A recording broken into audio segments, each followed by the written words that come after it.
Welcome back to Daily 656, where we're learning to be a better Zerg vs. Protoss gamer. In part 1, we kind of did the intro, the ins and outs of the start of the opening. We saw how it transitioned in the mid-game, and then we looked at some examples of it being stress-tested. We saw that even if you don't go hatch first, pool, and ultra-fast third, you can generally do any opening and have it just follow these usual tenets.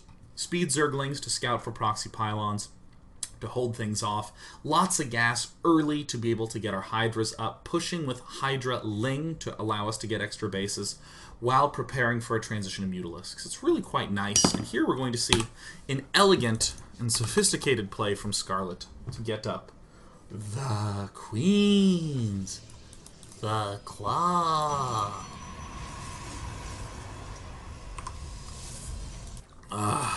Yeah, that water is so good.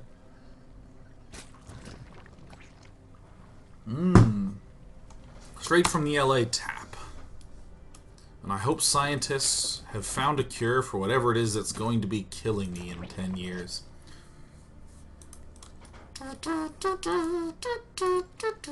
This is a rather famous game between Scarlett and SOS. Scarlett was up 2-0. Got a huge lead in this game, was about to 3-0, but biffed it. And it hurt my little nerdy heart. So now would be the time when you would typically want to throw down the gas, but this is a map where it's completely acceptable to not do that because of how unbelievably easy it is to spot for the warp gate pressure anyways.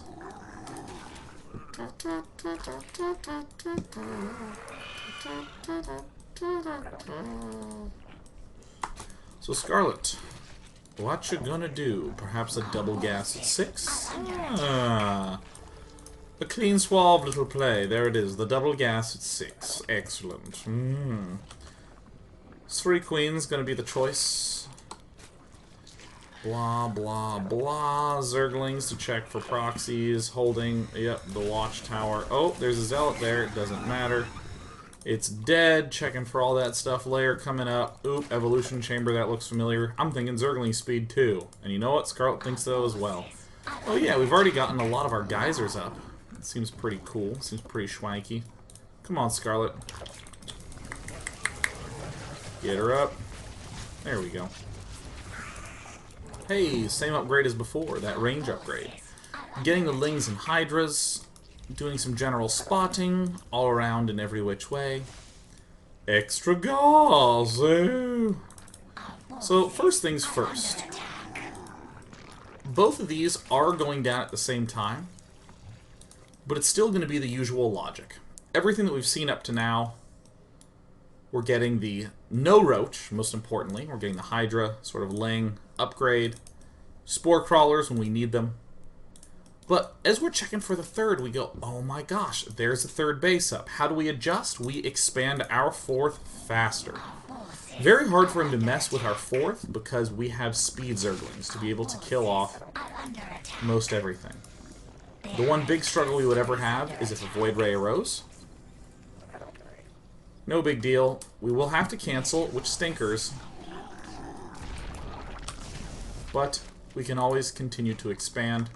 And continue to add on the Hydralisks. So this is a pretty typical opening we've seen out of SOS. 1 gate, 1 Stargate. Very fast third base. Pretty typical. And the double expand. The Hydra Ling pressure. Allowing an opportunity to attack. That's a hallucinated Phoenix. It doesn't matter. Now normally what Scarlett would be wanting to do here, given our prior games, normally what we'd be seeing out of Scarlett is a transition into Mutalisks. We see the hints of that with a macro hatch to allow for more lineage. We have these extra hatcheries here. But this is the one thing that would make us go, wait a minute. Are you going for more than just Mutalisks? Let's see what Scarlett's up to. Scarlett's still making lots of Hydras. 10 on the field, 5 more coming out. Seen a lot of Void Rays, seen the expand. SOS loves this mass Void Ray expand business. There's the groove spines coming up. I'm going to speed things en route. Here we go. Corruptors. Corruptor. Again, a very nice stepping stone to prepare to go Mutalisks. If we can lock down the Phoenixes, if we can gain control of the skies, it's going to make our lives a lot easier when we're Mutalisking it up. Still no drones here. Still no drones doing anything noteworthy here. Really should be a snatch up of these two geysers. Well, here's the clever thing that we're going to see out of Scarlett. She will begin massing up queens in this spot for some huge pressure. Oftentimes, this pressure's enough to win. Just straight Ling Hydra. With every single hatch just cranking out dudes. Because it hits at this vulnerable moment where it's only a few storms between life and death. And this is where I think Scarlett messes up just a smidge. If we look at the every cam, this is such a spottable pylon. Scarlett getting a little overeager, accidentally loses a base while this is going on. I mean, no doubt, incredible timing by SOS to be able to warp in just the right amount of units at a scary time. But here's a sort of trigger moment. This attack with all these Hydras didn't quite work. Why did it not work? It's not because the attack happened and Scarlett didn't win with it. That would be a normal attack's failure state. But in this game, actually the entire daily, I've been saying Ling Hydra push to get up more bases. And what do we use the bases for? To get more gas. This attack was a failure because Scarlett not only lost an expansion, but also does not have geysers going on here. So if there's ever, I mean, the shorter way to state it is Scarlett hasn't gotten beyond 6 gas. So that's what I would kind of call the failure. But here's just the sexiest, most brilliant move I've seen in many millennia. Literally in hundreds of thousands of years of human existence, this is the achievement. Scarlett begins to mass queens with her Hydras. Again, we alluded to this before, but we didn't really see it. Spending all of her gas on Hydras and all of her minerals on queens. Queen count is at 4. It's going to be getting real high. 5 queens in production. Spamming that Q button. So hopefully the Protoss will be spamming the QQ button. Again, you know, not a lot going on at these bases. This is basically a 3-base Zerg, but it's this push at the front with these. It's a weird choice to have queens in there. I think more queens are going to be darting their buns up to the front lines. And I really got to select all these so we can see it really well. Queens are super slow, and it hurts to use them. But with the transfuse energy, these queens have so freaking much life. Oh my god, they have so much life. What makes this attack work also is the incredible creep spread of Scarlett. That's always going to be beneficial, but when there's 9 queens on the map, and here's 6, 7, 8, 9. There they all are. Watch this push.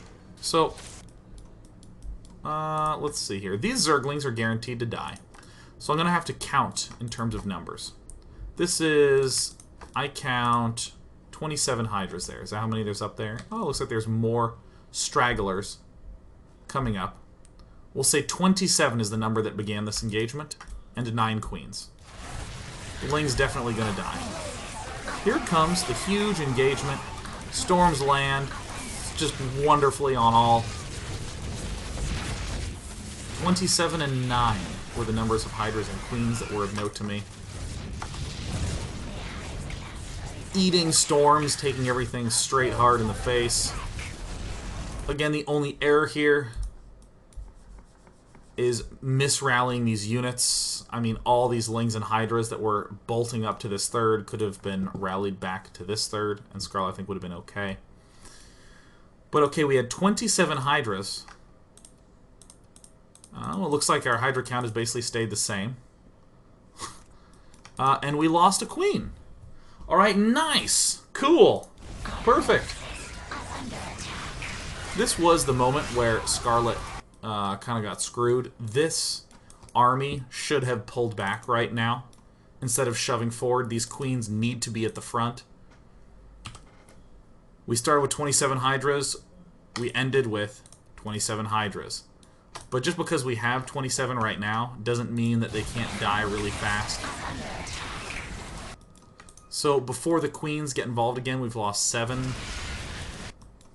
Yeah, this gets cut down really fast. The 8 queens stay alive for a pretty long time. One's just died, but 27 down to 8 really fast. The queens have to be in front. So there's certainly opportunities for fragile things to happen. But I think overall, this is just brilliant. I mean, Scarlett got a clear advantage. I think there was like 7 things that if Scarlett had done one of them a little different, would have closed the series out 3-0. A real testament to how brilliant she's playing, so. Let's take questions.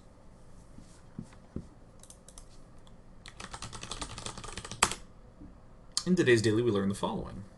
This notion of using Zergling speed and scouting to prevent these warp gate attacks, of getting Hydralisks in the mid-game. To do this, we're getting 4 gas super duper early. So we can do a significant flood. A big old significant flood of Hydras in the mid-game. We're getting our gases 5 and 6 in our Spire. A little bit delayed, but at the same time.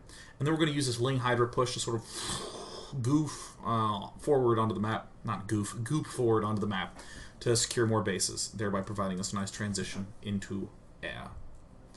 Let's begin taking this question from Zero Xen. This is Day 9. What Protoss is going for a heavy sentry composition for an early push? Would this style still be a good choice? Absolutely. It's fan-fricking-tastic.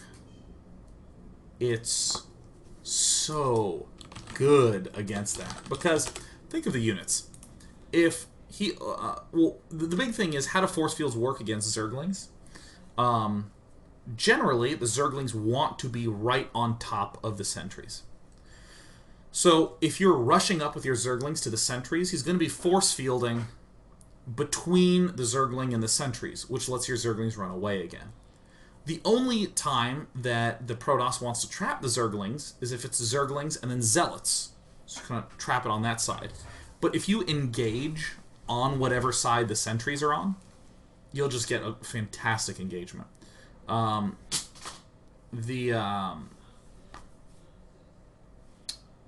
other one is the Hydralisks smoke sentries like it's nobody's business. I mean, you just stay out of range and it's like really good. So good. So really good.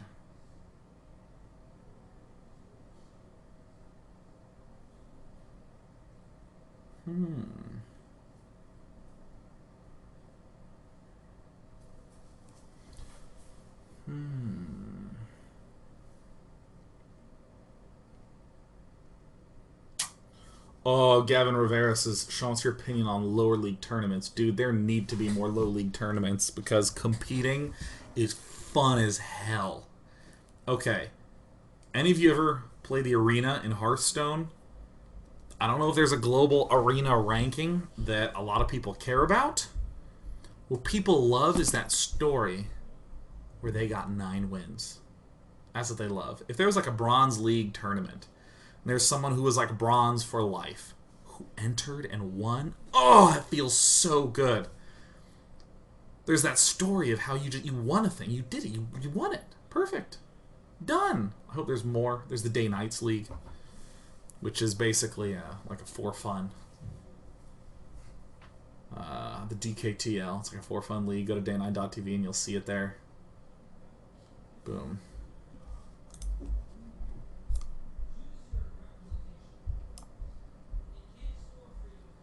Alright. NM Arello says, Day 9, a heavy Void Ray army seems unstoppable. In your opinion, the best counters to it? Probably. Probably.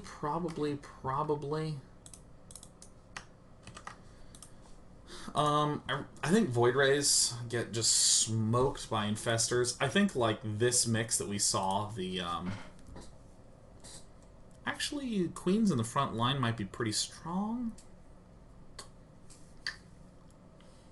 Something like that, but probably just the opening that we saw transitioning into Impesta.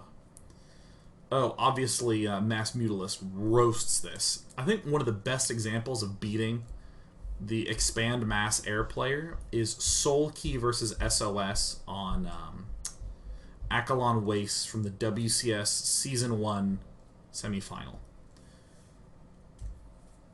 Yeah, I mean, Mass Mutalist just roasts Void Rays. I think with this opening, though, getting the what are they called? Infestors is the money move.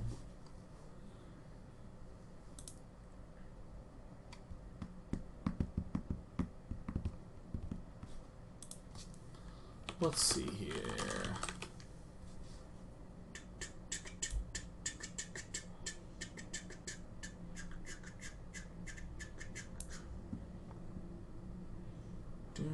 Oh, let's just go ahead and take one more.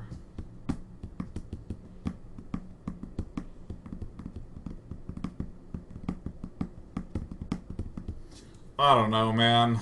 Best unit ever? Probably Defiler.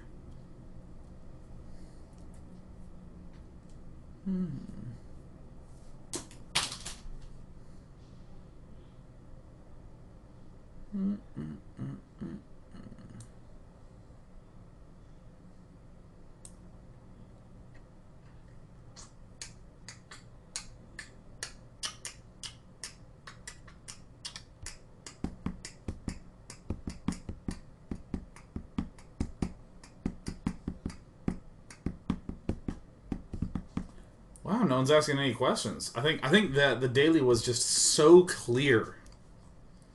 I did such an exceptional job in that daily. Woo! There's nothing that could have been asked.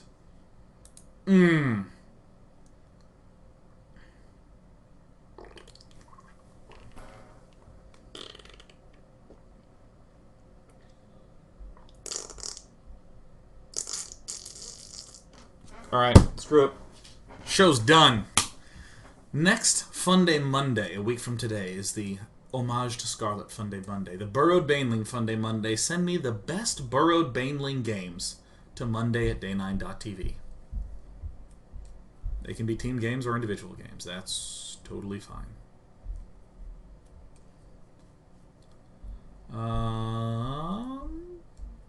Yeah, send those to monday@day9.tv. I think that's it. Have a great day.